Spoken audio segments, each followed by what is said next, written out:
Actions taken by the Kern County Sheriff's Office after a suspect held both their SWAT team and BPD Swat team in an over 12-hour standoff have left residents of that property wondering what's next. I'm Sam Hoyle, your neighborhood reporter. KCSO defending their actions, taking down part of a building, citing California Penal Code 844 and 1531. Counts 11, 12. While 37-year-old Keith Juleff sat in his arraignment hearing facing over 20 felony counts, including attempted murder and assault on a first responder with a firearm, the remnants of the standoff he held law enforcement in remain. In a press release, the Kern County Sheriff's Office said members of their SWAT team used a vehicle known as a Rook to, quote, dismantle portions of the residence while providing protection to deputies as they attempted to arrest a violent suspect who was barricaded within the residence and actively shooting at deputies, end quote.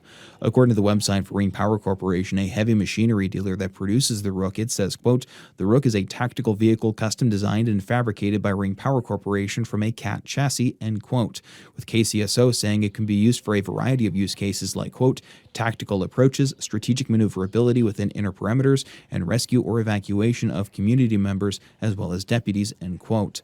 According to a spokesperson with the Sheriff's Office, the Rook was purchased in response to the death of Deputy Philip Kempis and has been used over a dozen times by KCSO and on mutual aid requests from other law enforcement agencies since 2022.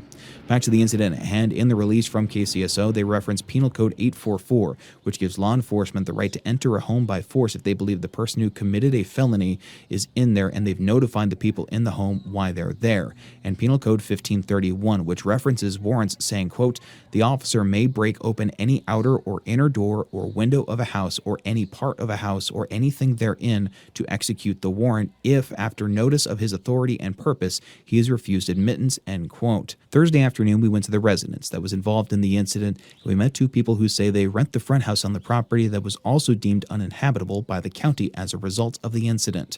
Stephanie Duke said she and her husband had been homeless for 2 years prior. Now their life has been turned upside down again. I mean, I'm just now finally making this place a home, you know. I've been painting it, getting it all cleaned up, and now they're wanting to board it up, and now we have to leave. And we were homeless for 2 years, you know.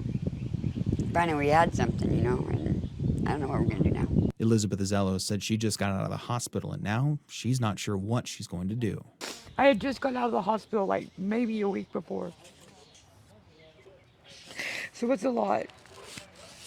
And being displaced is a lot right now. As for Juleff, he is due back in court on May 19th and May 20th for his pre-preliminary hearing and preliminary hearing, respectively.